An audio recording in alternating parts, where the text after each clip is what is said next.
कर्ममय जीवन रे समस्त तत्परता समस्त मन भितर गतिशील दुनिया रे आगु को आगेइबा पई सेमानकर मन भितर जो गोटाए स्रोत चली से स्रोत माध्यम देखा गले यात्रार दर्शक कमुचंती निश्चित भाव किंतु जो माने यात्रा को भल पाउचंती एवं यात्रा को से माने हृदयर गोटाए स्पंदन बोली भाविचंती से माने निश्चित आसुचंती यात्रा देखुचंती उपभोग करुचंती मतामत जणाउचंती एवं यात्रा आगु को रहिछि रहिबो एवं रहिथिबो मध्य।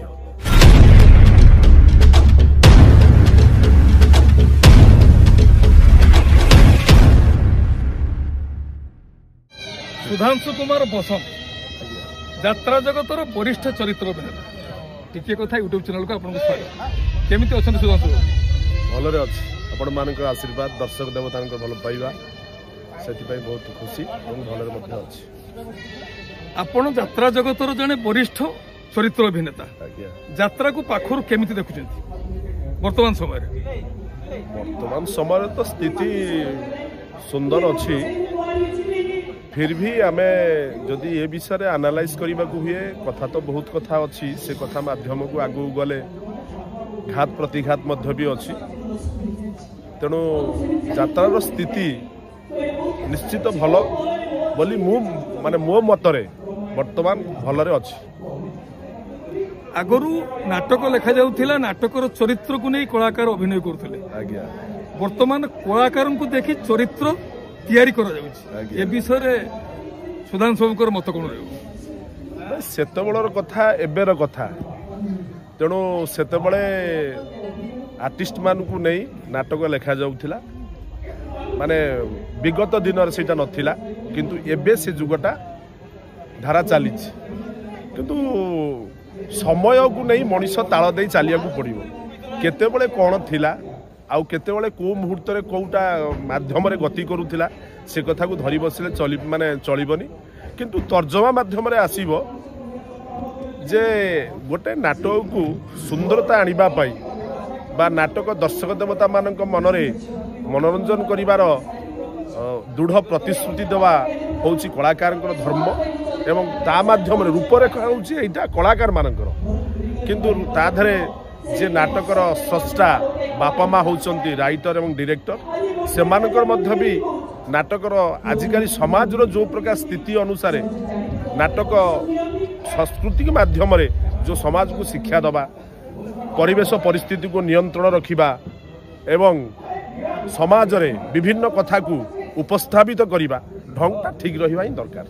किछि दर्शककर मत जेटा कि हम ग्राउंड जीरो संग्रह करथिलु नाटकर मान कमी कमी जाउछि ए विषय कोन कहि?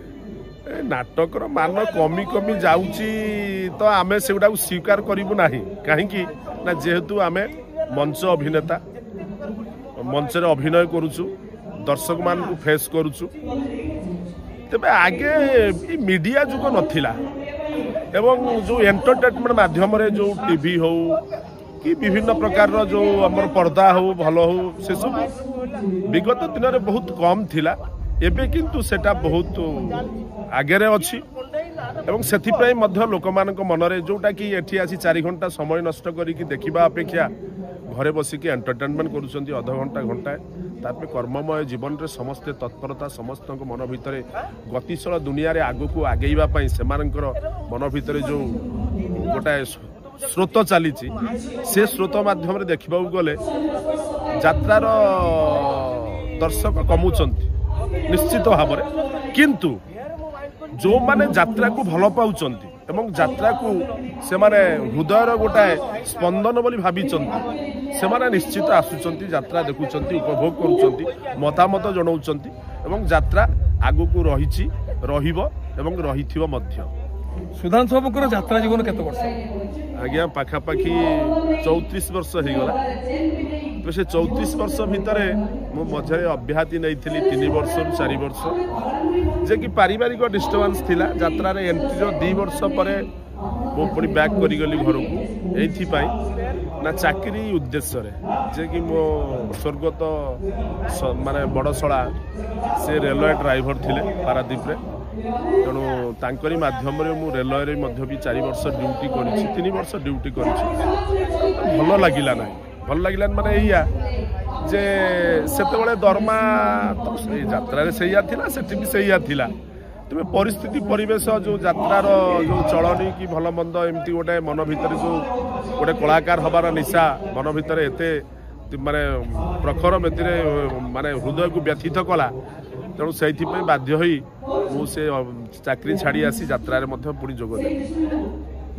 ଆଉ ବେଶୀ ସମୟ ନେବା ନାହିଁ, ଶେଷ ପ୍ରଶ୍ନ ସୁଧାଂଶୁ ବାବୁଙ୍କୁ। ଆଜ୍ଞା, ଯାତ୍ରା ଦର୍ଶକ ମାନଙ୍କ ପାଇଁ କ'ଣ କହିବେ?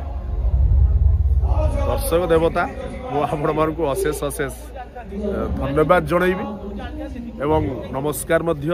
ତେଣୁ ଆପଣମାନେ ଯାତ୍ରାକୁ ଭଲ ପାଉଛନ୍ତି, ଯାତ୍ରା ଦେଖନ୍ତୁ, ସମାଲୋଚନା କରନ୍ତୁ, ତେବେ ଯାଇ ସ୍ଥିତି ସୁଧାରିବ। ନିଶ୍ଚିତ ଭାବରେ ଆପଣମାନଙ୍କର ମନୋରଞ୍ଜନ ପାଇଁ ଖୋରାକ ଯୋଗାଇବ, ଯେ କି ସଚେତନ ହେବେ। ମାଲିକ ହଉ, ମ୍ୟାନେଜର ହଉ, କଳାକାର ମାନେ ହୁଅନ୍ତୁ, ସମସ୍ତେ ସଚେତନ ହେବେ। ଯେଉଁ ଏଣ୍ଟରଟେନମେଣ୍ଟ ମାଧ୍ୟମରେ ଆପଣମାନେ ଯେଉଁ 4 ଘଣ୍ଟା ପାଇଁ ବା 5 ଘଣ୍ଟା ପାଇଁ ଯେଉଁ 300 କି 400 କି 500 ଟଙ୍କା ଦେଇ ଆପଣ ଯାତ୍ରା ଦେଖୁଛନ୍ତି, ସେ ଯାତ୍ରାର ମାନ ମହତ ନିଶ୍ଚିତ ରହିବ। ଆଉ ପଦିଏ କହିବେ ଅଶ୍ଳୀଳତାକୁ ନେଇ କ'ଣ କହିବେ ଯାତ୍ରା? ଦେଖନ୍ତୁ ଆଜ୍ଞା, ଗୋଟେ କଥା ହେଲା ଖା ଭୁଞ୍ଚ ଗିଳି, ତିନୋଟି ମାନେ ଶବ୍ଦ ଗୋଟାଏ କଥା। ତେଣୁ ଯଦି ଆମେ ତାକୁ ଭାବିବା, ଯଦି ଯାତ୍ରାରେ ଆମେ ଯାତ୍ରା କରିବା, ଯାତ୍ରା ମଞ୍ଚ ଉପରେ ଲୋକମାନଙ୍କୁ ଏଇ ଯେଉଁ ଏଣ୍ଟରଟେନମେଣ୍ଟ ମାଧ୍ୟମରେ ଯେଉଁ ଲୋକମାନଙ୍କୁ ଯେଉଁ ଶିକ୍ଷା ଦେବା ବା ବିଭିନ୍ନ ପ୍ରକାର ସାମାଜିକ ପରିସ୍ଥିତି ପରିବେଶ ଉପରେ ତାଙ୍କୁ ଜଣେଇବା, ତା ମାଧ୍ୟମରେ ଯଦି ଆମେ ବିଭିନ୍ନ ପ୍ରକାରର ଅଶ୍ଳୀଳତାକୁ ମାନେ ଗ୍ରହଣ କରିବା, ସେଟା ଠିକ୍ ନୁହେଁ। ଅଶ୍ଳୀଳତା ସବୁ ସମୟ ପାଇଁ ଦୂରରେ, ଅଶ୍ଳୀଳତା ରହିଛି, ସବୁ ଜାଗାରେ ରହିଛି, ତେବେ ସେଇଟା ସୀମିତ ଭିତରେ ରହିବା ଦରକାର। ଯାହା ସୁଧାଂଶୁ ବାବୁ ବହୁତ କିଛି କହିଲେ ଯାତ୍ରା ବିଷୟରେ, ନିଜ ବିଷୟରେ, ସେଥିପାଇଁ ଆମ ଟିକିଏ କଥା ଚ୍ୟାନେଲ ତରଫରୁ ଆପଣଙ୍କୁ ଅଶେଷ ଅଶେଷ ଧନ୍ୟବାଦ। ନମସ୍କାର।